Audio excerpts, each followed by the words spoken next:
بسم اللہ الرحمن الرحیم۔ السلام علیکم۔ آفیشیل کہانی سینٹر میں خوش آمدید۔ میں عورت پر بلا تحقیق الزام دھرنے والوں سے صرف یہی کہوں گی کہ ہر عورت اس وقت تک پاک دامن ہے جب تک کہ اس پر بدکاری کا الزام ثابت نہ ہو جائے، ورنہ اللہ تعالیٰ نے کسی پاک دامن پر تہمت لگانے کو جرم قرار دیا ہے۔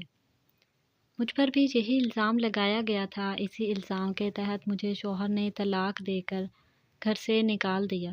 حالات کیا تھے، کیسے بنے، سب کچھ شروع سے بیان کروں تو اب بات آپ کی سمجھ میں آ جائے گی کہ کبھی ایسا بھی ہوتا ہے کہ عورت گناہ میں شامل نہیں ہوتی مگر ملوث کر دی جاتی ہے۔ میرا نام عالیہ ہے۔ میں نے ایک دقیانوسی ماحول میں جنم لیا۔ میں والدین کی اکلوتی اولاد تھی۔ والد بالکل سیدھے سادے اور والدہ سرزور عورت تھیں۔ گھر میں صرف میری والدہ کی چلتی تھی۔ اگر والد انہیں کسی کام سے منع کرتے تو گھر میں والدہ خوب ہنگامہ کھڑا کر لیتی۔ والد گھر کا سکون چاہتے تھے، لڑائی جھگڑے میں کچھ نہ تھا۔ شادی کے پہلے سال ہی والد کو معلوم ہو گیا تھا کہ یہ عورت سدھرنے والی نہیں، بس اسی لیے والد نے انہیں ان کے حال پر چھوڑ دیا۔ اب والدہ کا جو دل چاہتا وہ کرتی، کوئی پوچھنے والا نہ تھا۔ والدہ پیروں فقیروں کے بھی بہت رسیات تھیں۔ اکثر بزرگوں کی درگاہوں پر جا کر قوالیاں سنا کرتی۔ میں بھی ان کے ساتھ جاتی۔ ہم عورتوں کی جانب بیٹھا کرتے۔ وہاں کافی رش ہوتا تھا۔ اکثر عورتیں قوالیاں سنتے ہی بے حال ہو جاتی۔ وہ عجب نظارہ ہوتا۔ وہ عورتیں مست ہو کر اپنے بال کھول لیتی اور دھمال ڈالنے لگتی، جن میں میری ماں بھی شامل تھی، اور میرے لیے یہ بڑی دلچسپی کا باعث تھی، اور اسی لیے میں اماں کے ساتھ اصرار کر کے درگاہ پر جاتی تھی۔ یہ مستانیاں نہ جانے کس جوش کے ساتھ دھمال ڈالتیں کہ انہیں کوئی ہوش نہ ہوتا، اور وہ گھنٹوں گھنٹوں بال کھولے جھومتی رہتی اور پھر تھک ہار کر بے ہوش ہو جاتی۔ پھر پیر بابا اپنی مرضی کی کسی عورت کو بھی اپنے حجرے میں لے جاتے۔ اندر جانے کی کسی کو اجازت نہ ہوتی۔ بس میں یہی سنتی تھی کہ آج اس عورت کی دلی مراد پوری ہو جائے گی۔ اماں کو بھی پیر صاحب کئی بار اپنے حجرے میں لے گئے۔ اس دن اماں بہت خوش ہوتی تھیں۔ مجھے کچھ سمجھ نہیں آتا تھا کہ اماں کی کون سی ایسی دلی مراد ہے جسے وہ پورا کرنے کے لیے یہاں آتی تھی۔ خیر، وہاں پر ایک اماں جنت نامی خاتون بھی تھیں جو دن رات یہیں پیر بابا کے پاس رہتی تھیں۔ اماں جنت کا حال دیکھ کر تو میرے رونگٹے کھڑے ہو جاتے تھے۔ وہ سب سے آخر میں تھکتی تھیں اور جب بیٹھنے لگتی تو موتیاں کا ہار اپنے گلے سے اتار کر میری گردن میں ڈال دیتی۔ اس پر میری اماں خوش ہو کر کہتی، اماں جنت، میری بیٹی کو دعا دو، اسے بھی ولایت مل جائے، اسے تم اپنی بیٹی بنا لو۔ تب مائی جی مجھے پیار کرتی اور مٹھائی کھانے کو دیتی۔ میں ماں کے اشارے پر لے لیتی جیسے کہ بڑا مقدس تبرک ہو۔ ان دنوں میری عمر کوئی تقریباً 14 برس کی ہوگی۔ جب ہم گھر آتے تو اماں کا موڈ بہت خوشگوار ہوتا۔ آتے ہی وہ نہانے چلی جاتی۔ وقت گزرتا رہا اور ایک دن میری اماں جان کا حرکت قلب بند ہو جانے سے انتقال ہو گیا۔ وہ جمعرات کے دن مزار سے قوالی سن کر گھر واپس آئی تھیں۔ گھر آتے ہی کہنے لگیں، کیسی پیاری خوشبو تم سے پھوٹ رہی ہے۔ موتیا کے ہار نے سارے گھر کو مہکا دیا۔ ایسا کہتے ہوئے دل پر ہاتھ رکھا اور درد کی شکایت کی۔ پھر جو چارپائی پر لیٹیں تو آنکھیں موند لیں اور قبر میں پہنچ کر میری نگاہوں سے ہمیشہ کے لیے اوجھل ہو گئیں۔ ان کا اوجھل ہونا تھا کہ مجھ پر برے دن آ گئے۔ میرا کوئی بھائی بہن نہ تھا۔ ابو اور میں گھر میں بس ہم دو ہی رہ گئے۔ رشتہ دار امی کی وفات پر افسوس کے لیے متواتر آ رہے تھے اور میرا رو رو کر برا حال ہو گیا۔ اس دوران درگاہ پر بھی نہ جا سکی کہ جی کو سکون مل جاتا، کیونکہ اب مجھے بھی قوالی سننے اور دھمال ڈالنے کی عادت پڑتی جا رہی تھی۔ خیر، اب جاتی تو کس کے ساتھ؟ ماں تو چل بسی تھی۔ رفتہ رفتہ رشتہ داروں کا آنا کم ہوا۔ آخرکار بالکل ہی یہ سلسلہ تمام ہو گیا۔ گھر میں اکیلا پن تڑپانے لگا۔ ابا تو صبح باہر نکل جاتے، شام کو گھر لوٹتے۔ کئی بار جمعرات کے روز طبیعت میں اضطراب نے ہلہلہ مچایا۔ جی چاہا درگاہ پر نکل جاؤں، مگر جوان لڑکی کو والد بھلا کیسے مزار پر بھیجنا گوارا کر سکتے تھے؟ انہیں بھی ان چیزوں میں کوئی دلچسپی نہ تھی، بس ماں کی وجہ سے چپ تھے۔ انہوں نے صاف منع کر دیا کہ بیٹی اب تیری ماں نہیں رہی، اسی کے شوق سے مجبور ہو کر چپ تھا اور تم اس کے ہمراہ درگاہ پر چلی جاتی تھی، مگر اب وہاں ہرگز نہ جانا۔ میں سختی سے منع کر رہا ہوں۔ ابا کی سخت ہدایت پر قدم روک لیے اور یہ خواہش دل میں دب کر رہ گئی، مگر درگاہ پر جو چہل پہل اور رونق ہوتی تھی وہ ہر دم نگاہوں میں پھرتی تھی۔ اکیلے پن کے سبب تو اور زیادہ یہ خواہش سر اٹھاتی کہ کسی طرح جا کر قوالی سنوں۔ کئی دنوں سے اماں جنت یاد آ رہی تھی، جی کرتا تھا کہ ان سے ملوں اور اپنے دل کی گھٹن کو دور کر لوں، ان سے شکوہ کروں کہ کیسی اماں بنی ہو جو حال پوچھنے تک نہیں آتی ہو، کس کے دامن میں ممتا کا پیار ڈھونڈوں۔ جوں جوں دن گزرتے جاتے میرے دل میں تڑپ بڑھتی جاتی، ہر جمعرات کو جسم میں ایک سنسناہٹ سی دوڑتی محسوس ہوتی، نہ جانے کیوں بدن ٹوٹنے لگتا، ایسی تھکاوٹ محسوس ہوتی کہ رگوں پے کو چور چور کر ڈالتی، ہلکا ہلکا درد میرے انگ انگ میں سما جاتا اور میں بے حال ہو کر فرش پر گر پڑتی۔ آہستہ آہستہ دورے کی سی یہ کیفیت بڑھتی گئی اور اب تو کبھی کبھی اس حالت میں مجھ پر ایسا نشہ چھاتا کہ بے ہوش ہونے لگی، گھر میں تنہا ہوتی تھی، کوئی دیکھنے والا بھی نہ ہوتا، ابا سے کیا کہتی کہ جمعرات کی شام کو میرا کیا حال ہو جاتا ہے۔ وہ تو یہی سمجھتے تھے کہ میں قوالیوں کے مزے لوٹنے کو درگاہ پر جانا چاہتی ہوں اور یہ سب اسی خواہش کی تکمیل کے بہانے ہیں، سو وہ کبھی بھی جانے نہ دیتے۔ ایک روز خدا کی کرنی یہ ہوئی کہ جمعرات کی شام کو میں نیم بے ہوش ہو کر گھر کی دہلیز پر گر گئی۔ ابا اس دن اچانک گھر آ گئے، مغرب سے چند گھڑی قبل کا وقت تھا، انہوں نے جو میری حالت دیکھی پریشان ہو گئے۔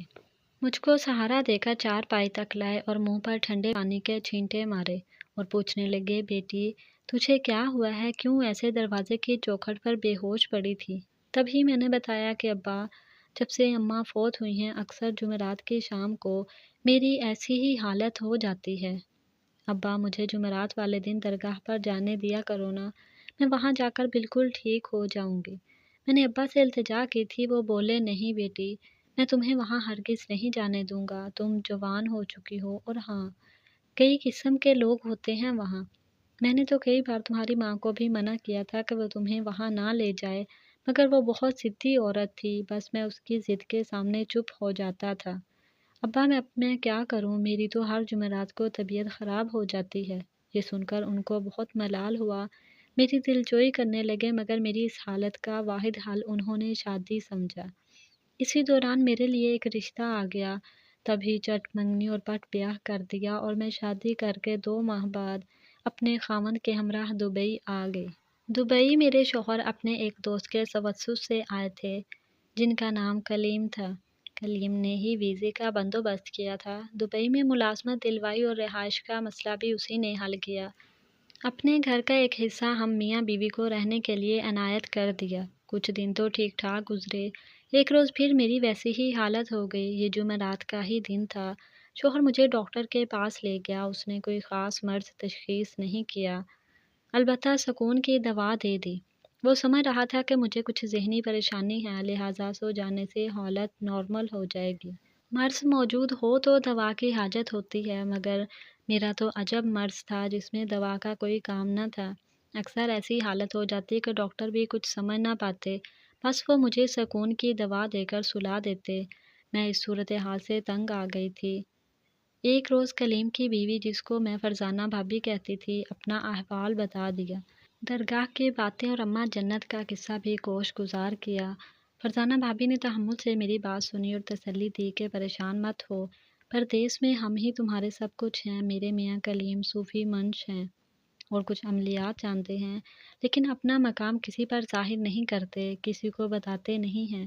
پہلے تعویذ دیا کرتے تھے، لیکن جب سے پاکستان چھوڑا ہے، دبئی آئے ہیں، یہ کام بھی چھوڑ دیا ہے۔ تمہارے لیے کہوں گے تو ضرور مدد کریں گے اور پھر تم ٹھیک ہو جاؤ گی انشاءاللہ۔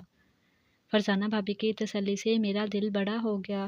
اگلے روز جب میری کیفیت اس نے اپنے شوہر کو بتائی تو کلیم صاحب نے کہا کہ جمعرات آنے دو، دیکھوں گا کہ کیا معاملہ ہے۔ جمعرات کے روز کلیم صاحب نے چھٹی لے لی اور جب مقررہ وقت پر میں بے ہوش ہو کر گرنے لگی تو آگے بڑھ کر مجھے تھاما اور بستر پر لیٹا دیا۔ کچھ پڑھنے لگے، پھر بیوی سے کہا کہ اس پر سایہ ہے، باقاعدہ عمل کرنا پڑے گا، ان کا علاج نئے چاند کی پہلی جمعرات سے ہوگا۔ ان سے کہنا عطر کی شیشیاں اور اگربتیاں منگوا کر رکھ لیں۔ چند دنوں میں جمعرات کے روز اتفاق سے میرے شوہر کسی ضروری کام سے مسقط چلے گئے اور وہ پہلے بھی کمپنی کی طرف سے جاتے رہتے تھے۔ ادھر فرزانہ بھابی کی امی کا فون آ گیا، وہ بے حد بیمار پڑ گئیں۔ بھابی فوراً پاکستان روانہ ہو گئیں۔ کلیم بھائی کو بھی کہا کہ تم بھی ساتھ چلو، مگر انہوں نے میری وجہ سے جانے سے انکار کر دیا اور کہا کہ اگر تاریخ نکل گئی تو پھر لمبا انتظار کرنا پڑے گا۔ بھابی نے یہی سوچا کہ چلو عالیہ کا شوہر تو گھر ہی ہے۔ انہیں یہ معلوم نہیں تھا کہ اتفاق سے انہی دنوں میرا شوہر بھی دوسرے ملک گیا ہوا تھا۔ چاند کی یکم تاریخ آ گئی اور کلیم صاحب نے میرا علاج شروع کر دیا۔ میں ایک سعادت مند بچی کی طرح ان کی اطاعت کرنے لگی۔ پہلے روز سامنے بٹھا کر وہ پاس بیٹھ گئے، اگربتی جلا لی اور عطر میرے اوپر پھینکا۔ کچھ دیر تک منہ ہی منہ میں پڑھتے گئے اور مجھ پر پھونکے مارتے رہے اور پھر بولے اب کل باقی عمل ہوگا۔ اگلے روز بعد نماز عصر بلایا اور میرے سامنے سر ڈھک کر بیٹھ گئے۔ عطر لگانے کا طریقہ بھی بدل گیا۔ آج خود میرے ہاتھ سے میرے کپڑوں پر عطر لگایا، کچھ پڑھ کر دم کیا اور اب روز شام کو یہی عمل کرتے، مگر خوشبو لگانے کا طریقہ بدلتا جا رہا تھا۔ اب وہ عطر کو اپنے ہاتھوں پر لگاتے اور پھر اپنے ہاتھوں سے میرے کپڑوں پر۔ میں شرم سے پانی پانی ہو جاتی، اپنی تکلیف کو دور کرنا چاہتی تھی، تب ہی ان کی ان حرکتوں کو برداشت کرتی رہی اور ان کے طرز عمل کو اس عجیب و غریب طریقہ علاج کا حصہ جان رہی تھی۔ اب کی جمعرات آئی تو ابھی عمل جاری تھا کہ مغرب کے وقت مجھے پلنگ پر دراز ہونے کا کہا۔ میرے بدن میں وہی ہلکا ہلکا درد شروع تھا جس سے تنگ آ کر میں نے عمل کروانا قبول کر لیا۔ میرے پیروں کے ناخنوں میں درد شدید ہونے لگا اور مجھ کو محسوس ہوا کہ جیسے کوئی مجھے اپنے دونوں بازوؤں کے شکنجے میں لے کر کستا چلا جا رہا ہو۔ میں نے کلیم صاحب سے اس تکلیف کے بارے میں بات کی اور شکایت کی تو وہ بولے بس خاموشی سے لیٹی رہو، آج جمعرات ہے اور وقت بھی مناسب ہے، سائے کو پکڑنے اور بے بس کرنے کا یہ اچھا موقع ہے۔ ذرا دیر میں وہ کپڑے تبدیل کر کے آ گئے، ایک ہاتھ میں اگربتی تھی جس کو سلگا کر لائے اور دوسرے ہاتھ میں عطر کی شیشی لیے میرے پاس آئے اور بولے ہلنا جلنا مت ورنہ سایہ بھاگ جائے گا اور میرے ہاتھ نہیں آئے گا تب وہ تم کو نقصان پہنچائے گا۔ میں ڈر کر بے حس و حرکت لیٹی تھی، میرے بدن کو ہاتھ لگا کر پوچھتے تھے کہ جہاں درد زیادہ ہو معلوم ہو بتانا، وہیں سایہ ہوگا، میں پکڑ لوں گا ورنہ سائے کو پکڑنا بہت مشکل ہوتا ہے۔ مگر میں نے بہت چلے کاٹے ہیں، مجھ سے یہ بچ نہ پائے گا، لیکن تمہارا تعاون بہت ضروری ہے۔ گھبرا کر عمل کو بیچ میں نہ رکوا دینا، الٹا پڑ گیا تو ہم دونوں ہی مارے جائیں گے۔ وہ مجھے عطر لگاتے جاتے تھے اور کہتے جاتے تھے جہاں درد ہو بتانا، یہ دوران خون کے ساتھ ساتھ بدن میں بہتا رہتا ہے۔ وہ میرے وجود کے مختلف حصوں پر ہاتھ رکھنے لگے، ساتھ ساتھ میری ناک کے قریب کوئی چیز لے کر آتے جس سے مجھ پر غنودگی طاری ہوتی جا رہی تھی۔ اب حالت یہ تھی کہ ہوش تو باقی تھا، سب دیکھ سکتی تھی مگر ان کا ہاتھ نہ روک سکتی۔ میں نے جب دیکھا کہ عمل خطرناک حدوں کو چھونے لگا ہے تو اٹھ کر مزاحمت کرنے کی کوشش کی مگر جسم بے جان ہو چکا تھا۔ نہ جانے انہوں نے مجھے کیا سنگھا دیا تھا کہ ہاتھ بھی نہ ہلا سکتی تھی۔ اپنی آنکھوں سے اپنی دنیا لٹتے دیکھ رہی تھی اور ہلنے کی سکت نہ تھی۔ ذہن الگ سلگ رہا تھا، دماغ میں طوفان اٹھ رہے تھے، دل میں نفرت کا دریا ابل رہا تھا مگر میں اس کا اظہار بھی نہیں کر سکتی تھی۔ سوچ رہی تھی کہ کیوں اتنی بڑی حماقت کر دی، لوگ کیسے کسی کی مجبوری کا فائدہ اٹھاتے ہیں۔ آج سمجھ چکی تھی کاش کوئی میری بے بسی کا اندازہ لگا سکتا۔ کلیم نے عامل کے روپ میں وہ ظلم مجھ پر کیا کہ فریاد بھی نہ کر سکی۔ میرے معصوم شوہر کو کیا معلوم کہ جس دوست پر وہ بھروسہ کر کے گئے تھے اس کا اصل روپ کتنا گھناؤنا ہے۔ صد شکر کہ اگلی جمعرات کے آنے سے پہلے میرے شوہر لوٹ آئے۔ مجھ کو ایسا غم لگا تھا کہ انہوں نے میرا اترا چہرہ دیکھا تو بھانپ لیا کہ میرے ساتھ کچھ برا ضرور ہوا ہے۔ قسم دے کر پوچھا تو سچ بتا دو کیا ہوا ہے۔ تب میں سچ بتائے بغیر نہ رہ سکی۔ سوچا اگر آج نہ بتایا تو کل پھر اس شخص کے رحم و کرم پر ڈال دی جاؤں گی اور اپنی عصمت گنواتی رہوں گی۔ لیکن سارا ماجرا سن کر بجائے مجھ سے ہمدردی کرنے کے شوہر صاحب نے مجھے ہی بدکردار کہہ دیا اور سارا الزام مجھ پر ٹھہرایا اور فوراً پاکستان روانہ کر دیا۔ گھر پہنچی تو طلاق کا پروانہ بھی آ گیا۔ مجھے نہیں معلوم کہ میرے شوہر ریاض نے کلیم کے ساتھ کیا معاملہ کیا۔ میں تو سکتے میں آ گئی تھی کہ سچ بتانے کی ایسی کڑی سزا ملی تھی۔ رنگ و روپ میں افضل تھی، مگر قسمت کی کیسی نکلی۔ شادی کم عمری میں ہو گئی اور ناکام رہی۔ جب دیکھا کہ اپنے محافظ نہیں سزا سنا دی تو غم سے بیمار پڑ گئی۔ ابا تو پہلے ہی بیمار تھے، تسلی دینے والا بھی کوئی نہ رہا۔